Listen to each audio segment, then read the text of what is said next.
I knew something was wrong the moment I stepped into my son's house, but it wasn't the silence or the new furniture. It was the absence of something that should have never been missing. I paused just inside the doorway, holding the apple pie I had baked that morning, still warm in its dish, the scent of cinnamon rising faintly into the air.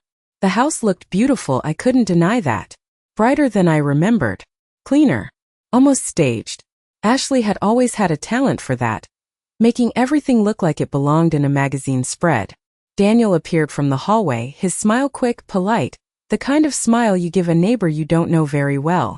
"Mom, you made it," he said, leaning in for a brief hug that felt more like an obligation than affection. I smiled back the way I always did, steady and calm, as if nothing in the world could shake me. "Of course I did," I said. "I wouldn't miss dinner." He took the pie from my hands and set it on the counter without a second glance, already turning his attention back to his phone. I stepped further into the living room, my eyes drifting naturally to the far wall, the wall that had once held the heart of this house. For a moment I thought I was mistaken. I blinked slowly, as if the truth might rearrange itself if I gave it time. But it didn't. The wall was different. The large framed photograph that used to hang there, the one of me and Harold on our 40th anniversary, standing side by side with the ocean behind us, was gone. In its place was a polished gallery of new frames. Daniel and Ashley at some vineyard, laughing into the sun. A professional portrait of them and the kids. All perfect smiles and coordinated outfits. Even a candid shot of Ashley alone, holding a glass of wine, her head tilted just so. I took a step closer, my fingers tightening slightly around my purse strap. The space where my photograph had been wasn't just empty, it had been erased, covered, replaced so completely that anyone walking in would never know something else had ever existed there. "Do you like what we've done with the place?" Ashley's voice came from behind me, light and pleasant, but with something sharper just beneath the surface. I turned to face her. She looked immaculate as always. Not a strand of her blonde hair out of place, her smile perfectly measured. "It's lovely," I said, and I meant it. It was lovely, just not mine anymore. She walked past me, adjusting one of the frames slightly, even though it didn't need adjusting. "We've been trying to make it feel more like home," she said. "More like ours." She didn't have to say the last part. It was already there, hanging in the air between us. I nodded slowly, as if I understood something simple and harmless. "You've done a good job," I replied. My voice didn't waver. I didn't let it. From the dining room, I could hear the soft clink of silverware being set on plates, the low hum of music playing from somewhere unseen. Everything was in its place. Everything except me. I moved toward the couch, intending to sit, but stopped short. The throw blanket I had knitted years ago, the one Daniel used to wrap himself in during cold winters, was gone, replaced by a sleek, neutral-tone fabric that matched the rest of the room. Even the small side table where I used to set my tea when I visited had been swapped out for something taller, narrower, less personal. I lowered myself carefully onto the edge of the couch, folding my hands in my lap. My eyes drifted once more to the wall, to the place where my life had once been displayed without question. It wasn't just a photograph they had removed. It was a presence, a history, a quiet acknowledgement that I belonged here. And now that acknowledgement was gone. Daniel walked in a few moments later, glancing at me briefly before focusing on adjusting the thermostat. "Dinner's almost ready," he said. I nodded again, offering a small smile. "It smells wonderful." He didn't respond, just gave a distracted hum before stepping away. I sat there in the soft glow of a house that had once felt like an extension of my own, and I let the silence settle around me. Not heavy, not loud, just different. I didn't ask about the photograph. I didn't ask about the blanket or the table, or the countless small things that had quietly disappeared. Some questions don't need answers when the truth is already standing right in front of you. Instead, I sat with my hands folded neatly, my posture straight, my expression calm. Because after all these years, I had learned something very important. You don't need to raise your voice to understand when you've been removed. You just need to look at what's no longer there. I stayed on that couch longer than I needed to, not because I was comfortable, but because I was listening. The house had a different rhythm now, one that did not include me. I could hear Ashley moving in the kitchen, her footsteps light and purposeful, the soft clatter of dishes placed exactly where she wanted them. Daniel spoke occasionally, but his voice carried a distance I had not noticed before, as if he were already somewhere else even while standing in his own home. I used to know every sound this house made. Back when it still felt like an extension of the life Harold and I had built, every creak of the floorboards, every hum of the refrigerator, every small echo had a memory attached to it. Now it felt like I was visiting a place that only looked familiar on the surface. I finally stood up and walked slowly toward the dining room, my steps measured, quiet, as if I did not want to interrupt something invisible. The table was set beautifully. White plates, neatly folded napkins, polished silverware placed with precision.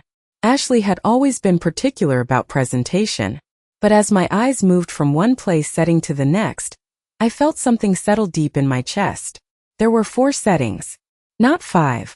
I paused for just a moment, long enough to be sure I was not mistaken.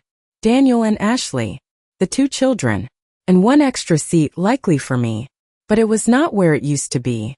My chair, the one I had always taken at the head of the table during family dinners, was no longer there.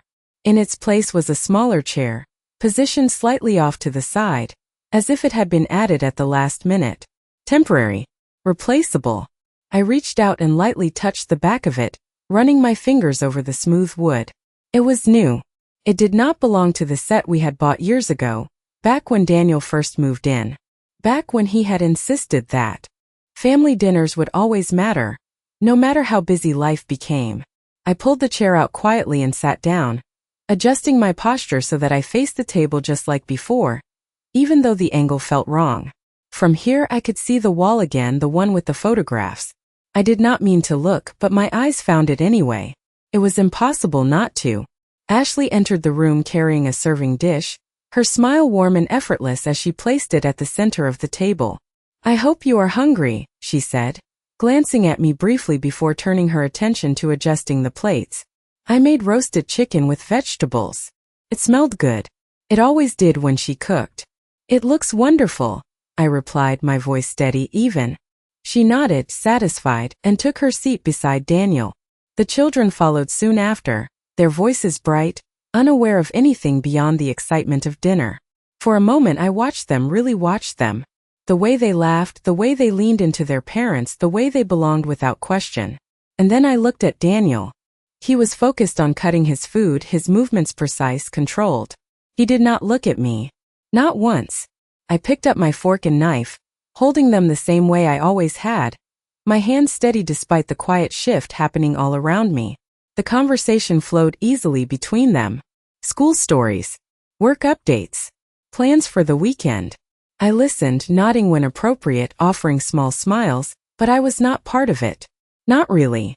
At one point, one of the children asked a question about a trip they were planning, and Ashley answered quickly, smoothly, without ever turning in my direction. It was as if I were a guest. No, not even a guest. Guests are acknowledged. Guests are included. This felt different. Subtler. More deliberate. I took a bite of the chicken, chewing slowly, carefully. Tasted exactly as it should. Perfectly seasoned. Perfectly cooked. And yet, something about it felt distant, like eating a meal in a place where you are not quite welcome but not openly rejected either. I set my fork down for a moment and folded my hands lightly in my lap, letting my gaze drift across the table once more. Everything was in order. Everything made sense. Except for me. And in that quiet realization, something inside me shifted. Not sharply. Not painfully. Just enough to settle into place. Because this was not an accident. It was not a misunderstanding or a simple change in decor. It was a decision. Careful. Intentional. Executed piece by piece until there was nothing left of me in this house but a chair that did not belong and a presence that no one acknowledged. I lifted my glass of water and took a small sip, setting it back down with care. I did not need to ask what had happened. I did not need to question why my photograph was gone or why my place at the table had been moved. Some things reveal themselves without a single word being spoken. And as I sat there, surrounded by a family that no longer seemed to include me, I understood something with perfect clarity. They had not just rearranged the house. They had rearranged their lives. And I was no longer at the center of it. It was not until halfway through dinner that I noticed something else, something smaller, quieter, but far more telling than the missing photograph or the unfamiliar chair. It happened in the space between words, in the natural pauses of conversation, the kind I used to fill without thinking. Daniel reached for the salt, passing it to Ashley without looking up, and she thanked him with a soft smile that felt practiced, automatic.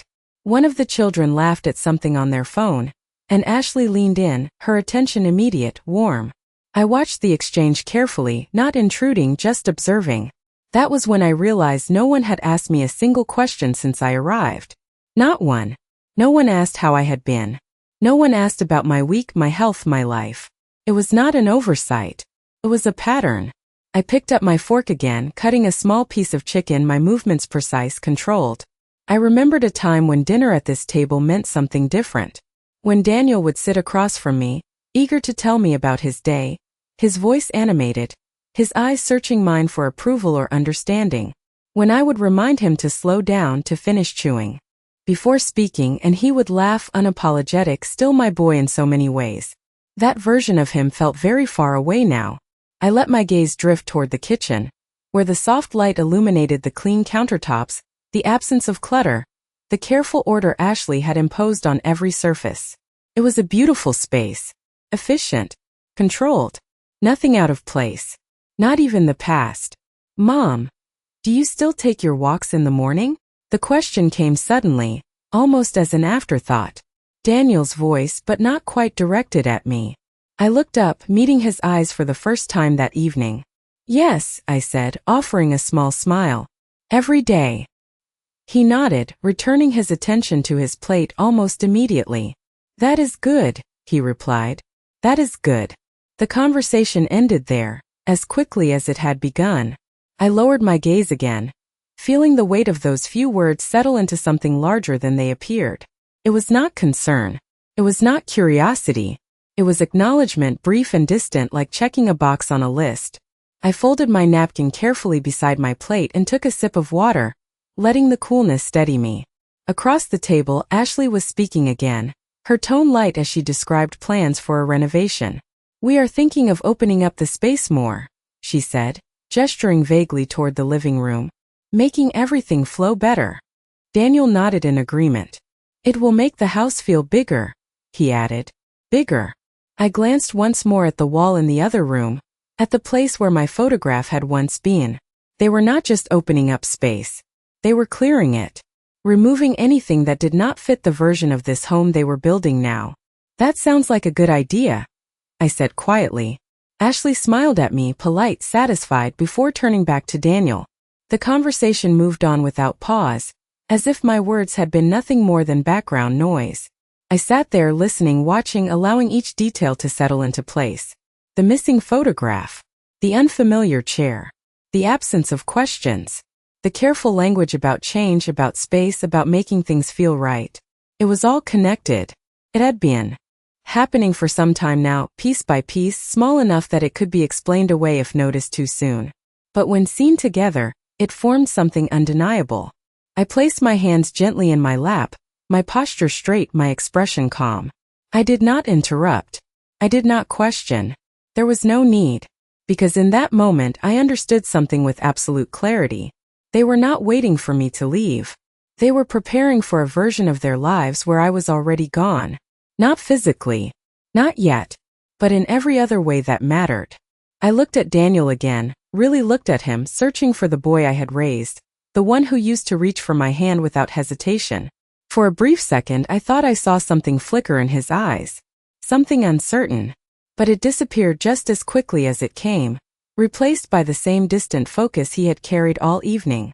I lowered my gaze once more, letting the silence settle around me. Because after everything I had seen, everything I had understood, there was only one thing left to do. Not tonight. Not here. But soon. Very soon. When dinner ended, I did not rush to leave.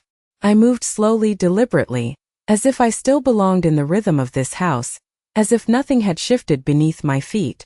Ashley stood up first, gathering plates with practiced efficiency, her movements smooth and controlled. Daniel followed shortly after, stacking glasses without a word, his attention fixed on the task rather than the people around him. I remained seated for a moment longer, my hands resting lightly on the table, my gaze steady. This used to be my space. Not just the chair or the table or the room itself, but the quiet authority that came with it. I had once been the one who cleared dishes while reminding Daniel to rinse his plate, the one who lingered in the kitchen afterward, sharing small conversations that mattered more than the meal itself. Now there was no space for that. I stood up carefully, reaching for my own plate out of habit. "Oh, you do not have to do that," Ashley said quickly, her voice polite but firm as she stepped closer and took it from my hands. "We have it covered." I paused for just a fraction of a second before letting go. "Of course," I said softly. She nodded with a small smile, already turning away, her attention shifting back to the sink. I stepped aside, watching as they moved around each other with quiet coordination, a system that no longer required me. The kitchen filled with the sound of running water, the soft clink of dishes being placed into the dishwasher, the low murmur of conversation that did not include my name. I moved toward the living room again, drawn by something I could not quite explain. Perhaps it was habit, or perhaps it was the need to confirm what I already knew. The wall stood exactly as it had before, unchanged, unwavering in its new identity. I walked closer this time, close enough to see the fine details in each frame. The glass was spotless, the images crisp and vibrant. Every photograph carefully chosen to tell a story. Their story. I reached out, not to touch, but to hover my hand just inches away from one of the frames. It was a picture of Daniel and Ashley standing on a beach, the sun setting behind them, their silhouettes perfectly aligned. They looked happy, certain, complete. I let my hand fall back to my side. There was no place for me in that image. There had not been for a long time, I realized. I had simply chosen not to see it. Behind me, I heard footsteps approaching. Daniel. I did not turn immediately. I gave myself a moment, one quiet breath, before facing him. "Mom," he said, his tone neutral, almost careful. "Do you need me to walk you to your car later?" I looked at him then, really looked at him, taking in the lines of his face, the familiar shape of his eyes, the distance that had settled there without my noticing. "That will not be necessary," I replied, my voice calm, steady. "I can manage." He nodded, as if relieved by the answer, though he tried not to show it. "All right," he said. There was a pause, brief but noticeable, as if something more could have been said but was not. I waited, just for a second, to see if he would fill that silence. He did not. Instead, he glanced toward the kitchen, toward Ashley, and then back at me. "We have been talking about making some changes around here," he added, almost casually. "Just updating things. Making it more practical." More practical. I let the words settle between us. "It looks like you already have," I said quietly. He shifted slightly, his expression tightening for a moment before smoothing out again. "Yes," he replied. "We are trying to make things easier moving forward." Easier for whom, I wondered, but I did not ask. I had already learned that answers were not given here. They were implied, imprinted in the spaces where things used to be. I gave him a small, measured smile. "That makes sense," I said. And I meant it. Did make sense. Just not in the way he thought. He seemed to relax at my response, as if he had expected resistance, or perhaps a question he was not prepared to answer. But I offered him neither. Instead, I turned my gaze back to the wall one last time, taking in every detail, every carefully curated image, every silent decision that had led to this moment. Because this was not just about a photograph or a chair or a seat at the table. It was about something much larger. Something that had been unfolding quietly, patiently, until there was nothing left to misunderstand. I had been part of this house once. Not as a guest. Not as an afterthought. But as its foundation.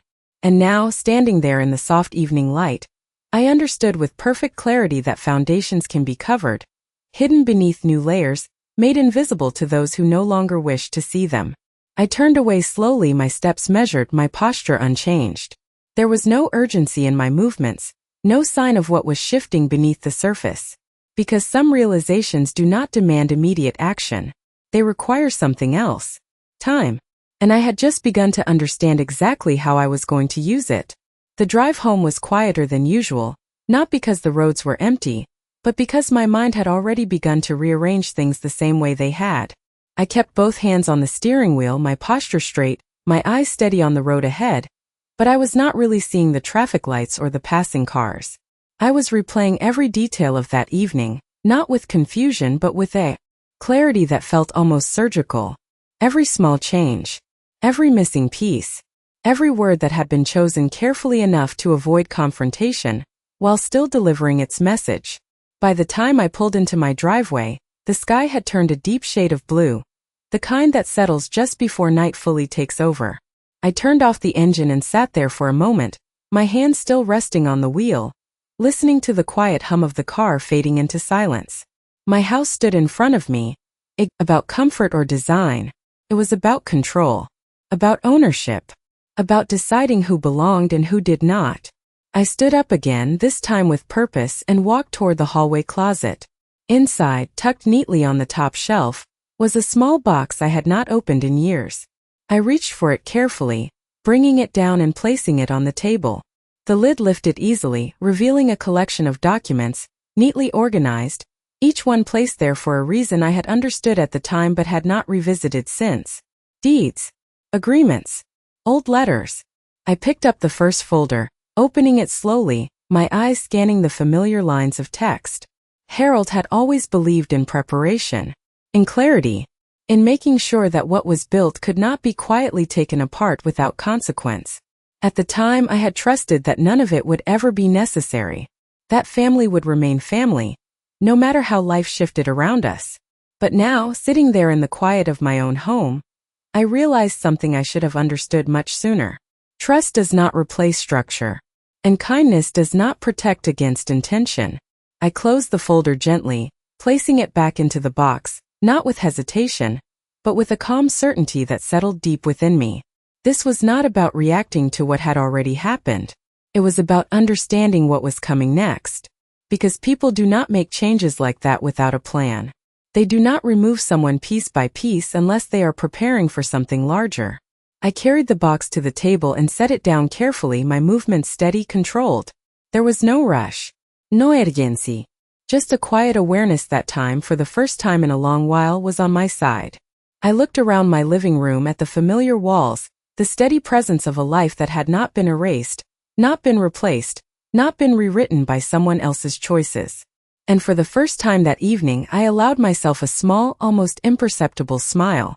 Because while they had been busy removing me from their space, they had forgotten something very important. They had never actually removed me from the foundation that made that space possible. And foundations, once tested, have a way of revealing exactly who has been standing on them all along. The next morning, I woke up earlier than usual, not because I had somewhere to be, but because my mind had already settled into a new kind of clarity. The kind that does not come from urgency but from understanding. The house was quiet, the soft morning light filtering through the curtains in the living room, casting long shadows across the floor. I moved through my routine the same way I always had, making a cup of coffee, placing it on the small table by the window, and sitting down in my chair. But this time I did not linger in stillness. This time I reached for the box I had placed there the night before. I opened it again, more deliberately now, as if I were no longer revisiting something old, but preparing for something necessary. The documents inside were exactly as I remembered. Clear. Precise. Uncomplicated. Harold had never liked ambiguity. He used to say that people behave differently when things are left open to interpretation.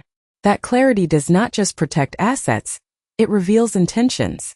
I picked up one of the folders, the one that detailed the original structure of the house Daniel was living in. Not the one I sat in now, but the one they had so carefully redesigned to fit their version of life. My eyes moved across the lines, each word familiar, each clause placed there with purpose. Ownership had never been as simple as they seemed to believe. It had layers, conditions, safeguards. I closed the folder and set it aside, reaching for another. This one was newer, added in the years after Harold passed, when I had been encouraged more than once to simplify things and make transitions easier. I remembered those conversations now with a different perspective. The timing, the tone, the careful way suggestions had been presented as concern. I had not refused them, but I had not fully agreed either. I had asked for time, And in that time I had made adjustments of my own. Quiet ones. Necessary ones. I placed the second folder on the table beside the first, aligning them neatly, my movements calm and methodical. There was no anger in what I was doing. No impulse. Just recognition. Because what I had seen the night before was not a sudden shift. It was the result of a plan that had been forming for quite some time. And if they had been planning, then so had I.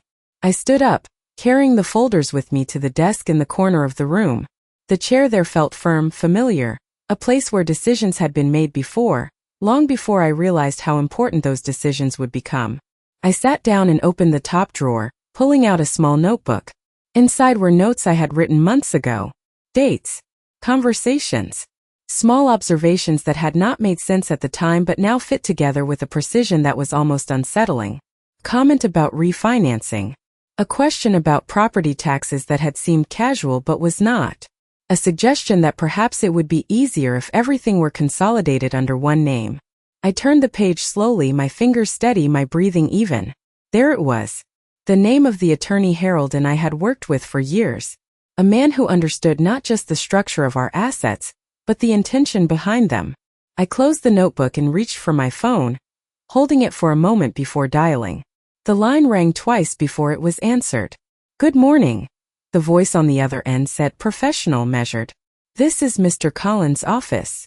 I paused for just a second, not out of hesitation, but to let the moment settle into place. "Good morning," I replied, my voice calm, clear. "This is Margaret Whitmore. I would like to schedule a meeting." There was a brief pause on the other end, followed by the sound of papers shifting, a keyboard clicking softly. "Of course, Mrs. Whitmore. Mr. Collins would be happy to see you. Is this regarding your existing arrangements?" I allowed myself the smallest breath before answering. "Yes," I said. "It is time to review them." The appointment was set for later that week. I thanked them and ended the call, placing the phone back on the desk with care. For a moment I sat there, looking at the folders in front of me, at the quiet order of everything I had prepared without fully realizing why.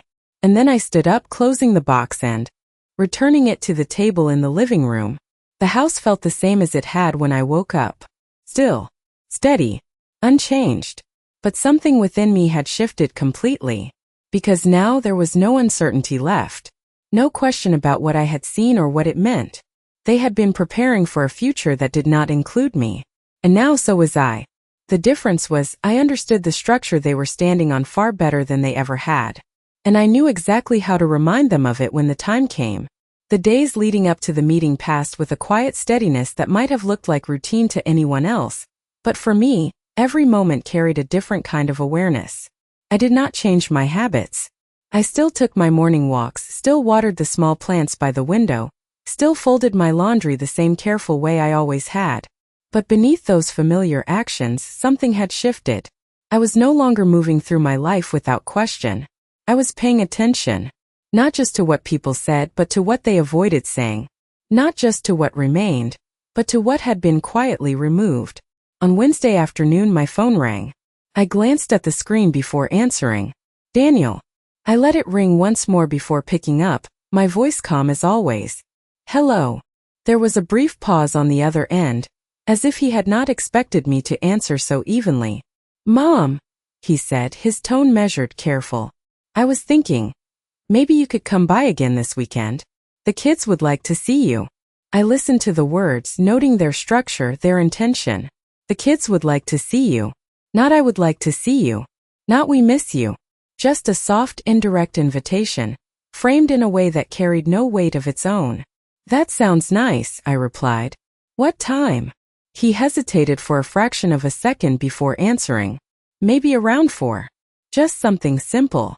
Something simple." I understood that phrase now better than he realized. "All right," I said. "I will be there." We ended the call without much else being said. No questions. No details. Just an arrangement. I placed the phone back on the table and sat there for a moment, my hands resting lightly in my lap. This was not coincidence. They were continuing their routine, maintaining the same structure, the same tone, the same quiet distance. And I would meet them exactly where they were. Not with resistance. Not with confrontation. but with clarity. The following day, I reviewed the documents again, not because I needed to, but because I wanted to be certain that every detail was exactly as I remembered. It was. The structure was intact.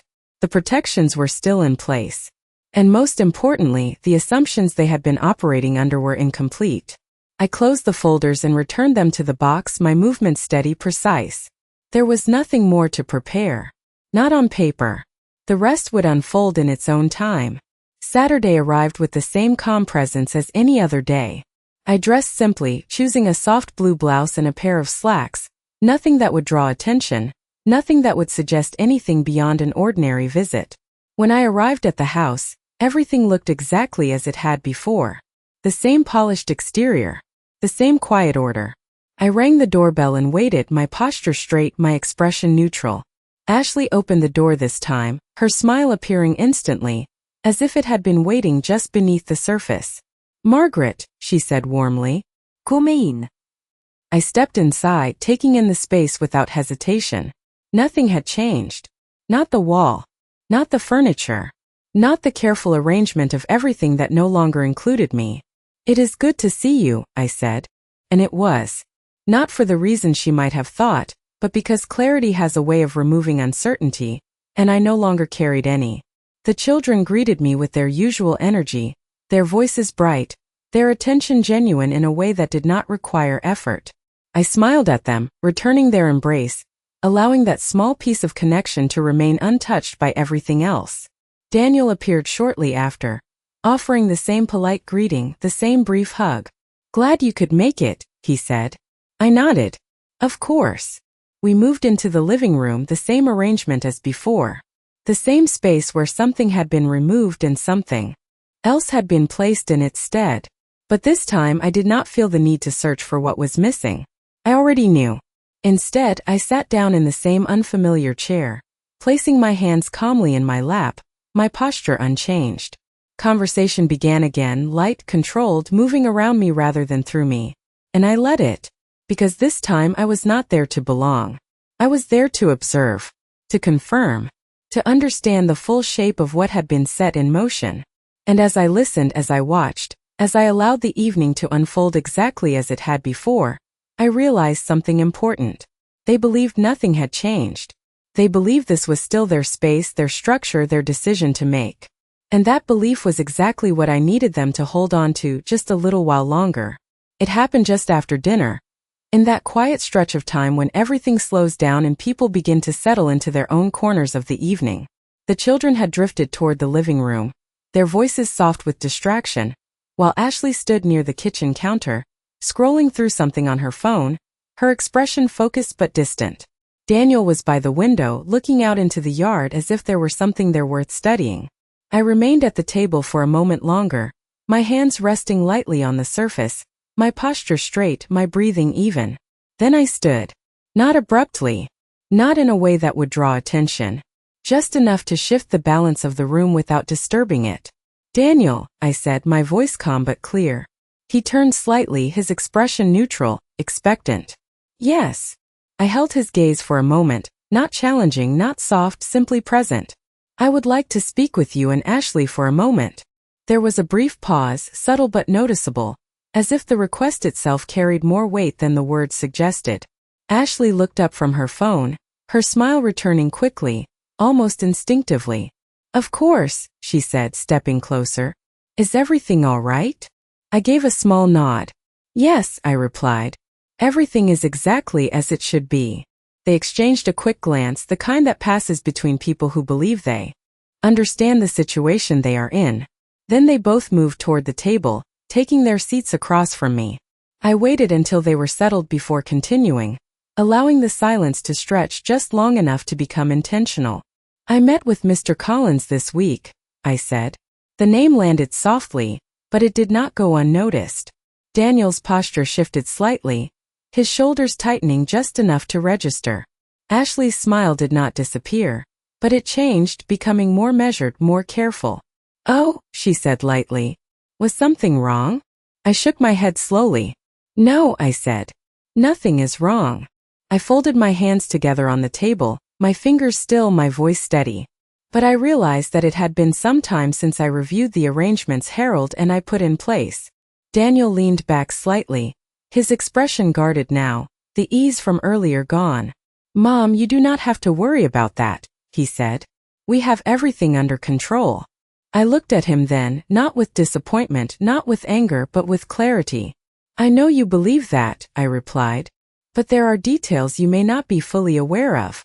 Ashley tilted her head slightly, her tone still soft but carrying a new edge. "What kind of details?" she asked. I reached into my bag, which I had placed beside my chair earlier, and withdrew a single folder. I set it on the table between us, not pushing it forward, not drawing attention to it, simply placing it there as part of the space we now shared. "The house you are living in," I said, my voice even measured, "is not structured the way you think it is." Daniel's eyes moved to the folder, then back to me. "What do you mean?" he asked. I opened the folder slowly, turning it so that it faced them both. "When Harold and I arranged everything," I continued, "we did so with the understanding that circumstances change, that people change, and that clarity is necessary to protect what was built." Ashley leaned forward slightly, her gaze scanning the page, her expression tightening in a way she could not fully conceal. Daniel did not move at first. He simply stared, as if waiting for something to shift back into place. It did not. "The property," I said calmly, "remains under a structure that requires my consent for any significant changes. That includes refinancing, transferring ownership, or altering its legal status." The silence that followed was no longer passive. It held weight now. Intention. Daniel finally reached for the document, his movements slower than before, his eyes scanning the lines with growing focus. "I did not know this," he said quietly. "No, Iraplia. You did not." Ashley's hand rested lightly on the table, her fingers still, her posture composed but no longer effortless. "Why was this never mentioned?" she asked. I met her gaze without hesitation. "Because it was never necessary," I said. "Until now." Another pause. This one longer. Heavier. I closed the folder gently and placed it back in front of me, my movements unhurried. "I am not here to create conflict," I continued. "And I am not here to take anything away from you." I let the words settle before finishing. "But I will not be quietly removed from something that was never yours to redefine without me." Daniel looked up then, really looked at me for the first time in a long while, his expression no longer distant, no longer certain. Ashley said nothing. She did not need to. The shift in the room was already complete. And as I sat there, calm, steady, unchanged, I understood something with perfect clarity. This was not the moment things fell apart. This was the moment everything was finally seen exactly as it was. The silence that followed did not break immediately, and that was exactly how it needed to be. I did not rush to fill it. I did not soften the moment or offer reassurance that would undo what had just been made clear. I simply sat there, my hands resting lightly on the table, my posture unchanged, allowing the weight of the truth to settle where it belonged. Daniel's eyes remained on the document for a long moment before he slowly lifted his gaze back to me, something different in his expression now, something that had not been there before. Not anger, not even resistance, just the quiet realization that he had misunderstood the ground beneath his feet. "So what are you saying?" he asked finally, his voice lower, more careful than it had been earlier. I met his gaze steadily. "I am saying that nothing about this house moves forward without my knowledge or my consent," I replied. "And more importantly, I am saying that I am still very much part of what this house stands on." Ashley shifted slightly in her seat, her composure still intact, but no longer effortless. She glanced at Daniel briefly before looking back at me, her tone measured. "Margaret, no one is trying to exclude you," she said. I did not respond immediately. Instead, I let my eyes move briefly toward the living room, toward the wall where the photographs hung, then back to her. "I did not say that you were trying," I answered quietly. "I said that it has already been done." The words did not rise in volume, but they carried exactly where they needed to. Ashley's expression tightened for a fraction of a second before smoothing out again, but the shift had already happened. Daniel leaned back in his chair, exhaling slowly, as if adjusting to a reality he had not prepared for. "We just wanted to make things easier," he said, his voice almost defensive now, though he tried to keep it even. We thought it made sense. I nodded once, acknowledging the statement without agreeing to it. Easier is not the same as right, I said. And sense is not the same as understanding. I let that settle before continuing. You are building a life here. That is natural. That is expected. But you do not build it by removing the foundation that made it possible in the first place. Neither of them spoke. They did not need to. The room itself had already shifted into something quieter, more honest, stripped of the ease that had once allowed things to pass without question. I closed the folder gently and placed it back into my bag, my movements calm, deliberate, as if this were nothing more than a simple conclusion to a necessary conversation. Then I stood. Not abruptly. Not with finality. Just enough to signal that what needed to be said had been said. I will be leaving now, I said. Daniel stood as well, almost automatically, his eyes still searching mine for something he had not yet found. Mom, he began, but the word did not carry the same certainty it once had. I paused, giving him the space to continue if he chose to. He did not. Instead, he nodded once slowly. All right, he said. Ashley remained seated for a moment longer before standing as well, her expression composed, controlled, but no longer untouched. We will talk more about this, she said. I gave a small measured smile. Yes, I replied. We will. I turned then, walking toward the front door with the same steady pace I had maintained all evening. The house felt different now, not because anything had changed physically, but because everything had been acknowledged. As I reached the door, I allowed myself one final glance toward the living room. The photographs were still there, arranged exactly as before, telling the story they had chosen to display. But something about them no longer carried the same weight. Because now, they were no longer the only version of the truth in that house. I stepped outside into the cool evening air, closing the door gently behind me. The sound was soft, controlled, final in a way that did not require force. As I walked to my car, I did not look back. There was no need to. Some things do not require revisiting once they have been clearly seen. I opened the car door and sat down, placing my bag carefully in the seat beside me. For a moment, I allowed myself to sit in the quiet, my hands resting lightly on the steering wheel, my breathing steady. And then slowly I started the engine. Because this had never been about reclaiming a place at their table. It had never been about restoring a photograph on a wall, or returning a chair to its original position. It was about something far simpler and far more important. It was about reminding them and myself that I had never actually been removed from anything that truly mattered. And as I drove away, the road stretching out clearly in front of me, I understood with complete certainty that whatever came next would not be defined by what they had tried to take away, but by what I had chosen to see all along.